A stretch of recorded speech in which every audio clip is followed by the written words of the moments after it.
Hai teman-teman semua, selamat datang di Sejarah ID. Perkenalkan, nama saya Karina. Hari ini saya akan membahas seorang jenderal di Indonesia. Beliau adalah Abdul Haris Nasution. Beliau akrab dipanggil dengan Pak Nas. Beliau lahir pada tanggal 3 Desember 1918 di Kota Nopan. Beliau merupakan seorang TNI Angkatan Darat berpangkat tinggi yang pernah menjabat menjadi Menteri Pertahanan dan Keamanan di Indonesia pada tahun 1959 sampai dengan 1966. Semasa jabatannya menjadi Menteri Pertahanan, beliau tinggal di Jalan Teuku Umar nomor 40 di Jakarta Pusat. Pada tahun 1932, beliau menyelesaikan pendidikannya di Honlandse Inlandse School di Kota Nopan dan melanjutkan pendidikannya di Sekolah Raja Hofden School, Sekolah Pamong Praja di Bukit Tinggi. Di tahun 1935, beliau pindah ke Bandung untuk melanjutkan studi di Honlandse Inlandse Quick School, Sekolah Guru Menengah. Setelah lulus pada tahun 1937, beliau kembali ke Sumatera dan mengajar di Bengkulu. Selama menjadi guru di Bengkulu, beliau tinggal di dekat rumah pengasingan Pak Soekarno, presiden pertama di Indonesia. Kadang-kadang beliau berbicara bahkan mendengarkan Pak Soekarno berpidato. Kemudian beliau pindah ke Tanjung Raja, dekat Palembang, di mana ia melanjutkan mengajar. Tetapi ia merasa tidak cocok menjadi guru. Akhirnya ia kembali ke Bandung pada tahun 1940 dan mengikuti Koninklijk Nederlands Indische Leger atau Korps Pendidikan Perwira Cadangan.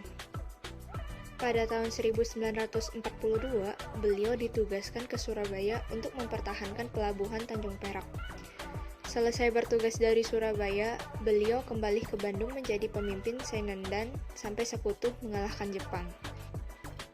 Setelah kemerdekaan 17 Agustus 1945, beliau menjadi aktif dalam kepemimpinan pemuda dan menjadi penasehat Badan Keamanan Rakyat di Bandung. Beliau menjadi korban penculikan 7 jenderal pada gerakan 30 September yang didalangi oleh Partai Komunis Indonesia. Beliau menjadi sasaran PKI karena pada saat itu beliau sangat anti-komunis dan menentang sistem partai komunis yang tidak sesuai dengan ideologi bangsa.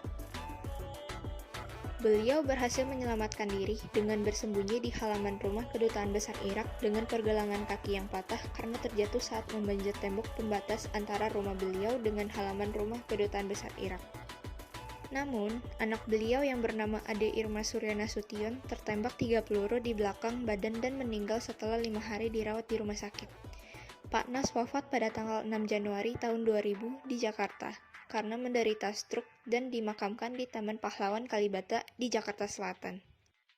Beliau pernah berkata, "Ketidakadilan sosial.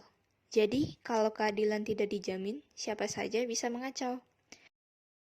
Yang artinya, jika keadilan tidak ada, maka kacaulah segala kegiatan sosial. Pikir dan tindak Pak Nas adalah cermin dari tokoh yang jujur, berani, bersih, serta memiliki moralitas baik yang senantiasa dijaga. Figur Pak Nas menjadi jiwa dan semangat yang merefleksikan karakter asli bangsa Indonesia. Baik teman-teman, sekian kisah kehidupan beliau yang patut menginspirasi generasi kita. Kita harus rajin belajar seperti beliau. Saya Karina, pamit undur diri. Bye, Sobat ID.